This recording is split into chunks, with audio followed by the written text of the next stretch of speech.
ইয়াতে মই 250 গ্ৰাম মটৰ লৈ লৈছোঁ। মটৰখিনি মই গোটেই ৰাতি ভিজাই থৈ দিছিলোঁ। এতিয়া এই মটৰখিনি মই কুকাৰত দুটা হুইচেল মাৰি দিলে হৈ যাব।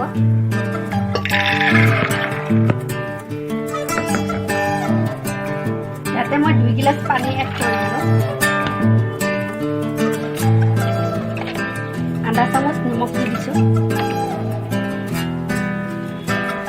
আৰু এটা আলু দি দিছোঁ। আলুটো আপোনাৰ ইচ্ছা অনুযায়ী হয়, আলুটো দিব পাৰে নিদিবও পাৰে। দুটা হুইচেল মৰাৰ পিছত মটৰখিনি দেখিবলৈ পাইছে এনেকুৱা টাইপৰ হৈছে।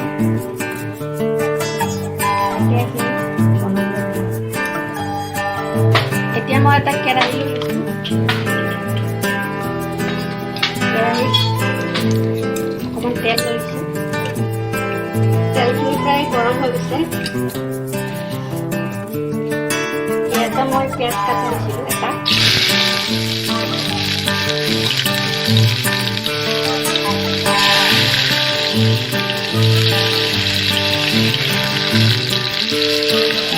পিঁয়াজখিনি ভালদৰে ভাজি ল'ম।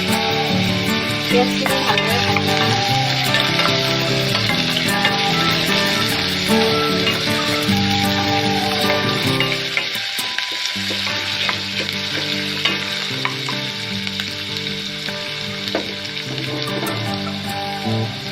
এতিয়া ইয়াতে মই 1 চামুচ আদা নহৰু পেষ্ট দি দিছোঁ ফ্লেভাৰৰ কাৰণে।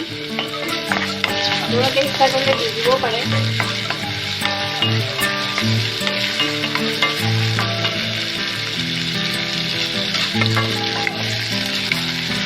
আদা নহৰু ভুনজালৈকে অকণমান ভাজি দিব লাগিব।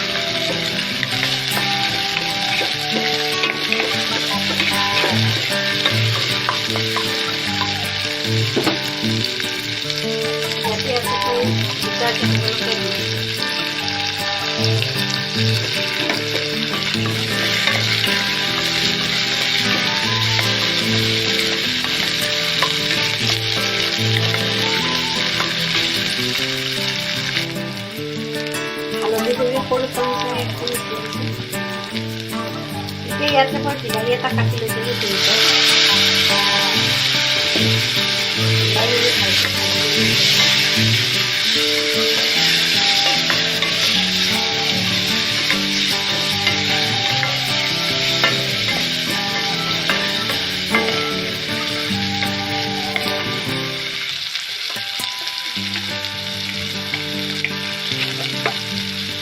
সোৱাদ অনুসৰি নিমখ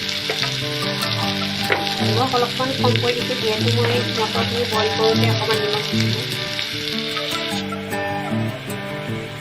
আধা চামুচ কাশ্মীৰী জলকীয়া গুড়ি, 1 চামুচ ভাজা মছলা দি দিছোঁ। এনে ভালকৈ লৰাই লৈছোঁ।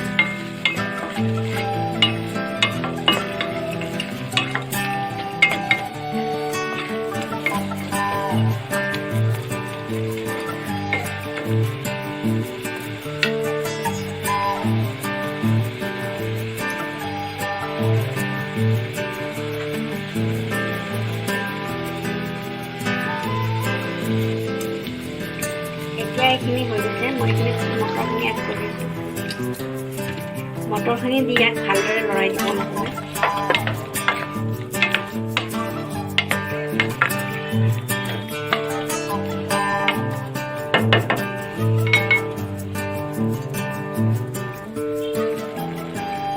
এইখিনিত অকণমান আৰু অকণমান পানী এড কৰিছোঁ। এইখিনিত অলপমান ঢাকন দি মই উতলিবলৈ দিম। প্ৰায় 5 মিনিট সময় উতলাৰ পিছত ঢাকনিখন গুচাই দেখিবলৈ পাইছে প্ৰায় ৰেডি হৈ গৈছে। এইখিনি বেছি মই পনীয়া নকৰোঁ।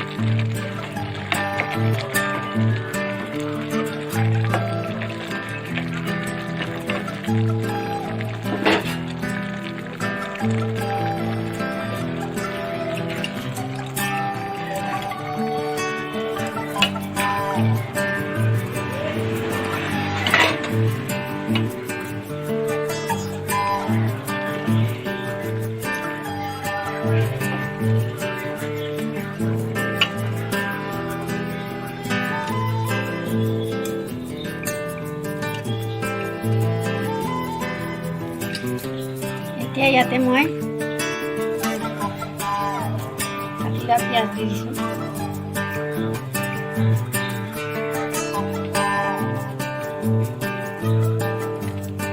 কাটি লোৱা জলকীয়া গুড়ি দিছোঁ। কাটি লোৱা বিলাহী আছিলে দি দিছোঁ।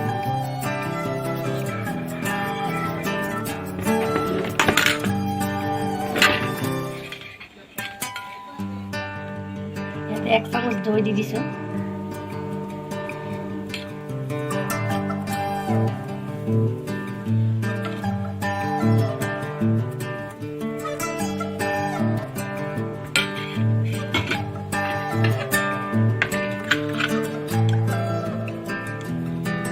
চামুচ তেঁতেলী পানী দি দিছোঁ।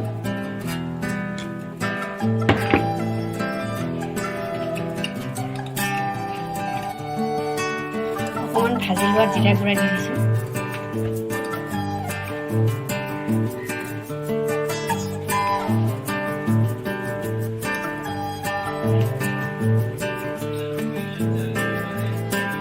অকণমান ভুজিয়া দি দিছোঁ।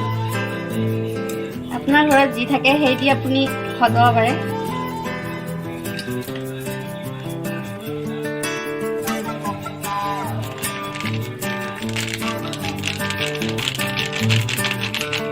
চাট মছলা কিন্তু প্ৰয়োজনীয় হয়।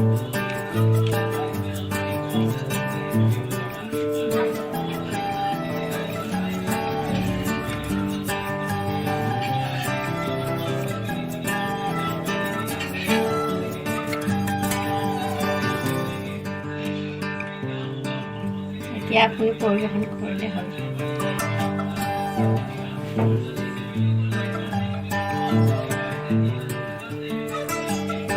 অকণমান ধনিয়া পাত দি দিছোঁ। ধনিয়া পাত দিবলৈ মই পাহৰি গৈছিলোঁ।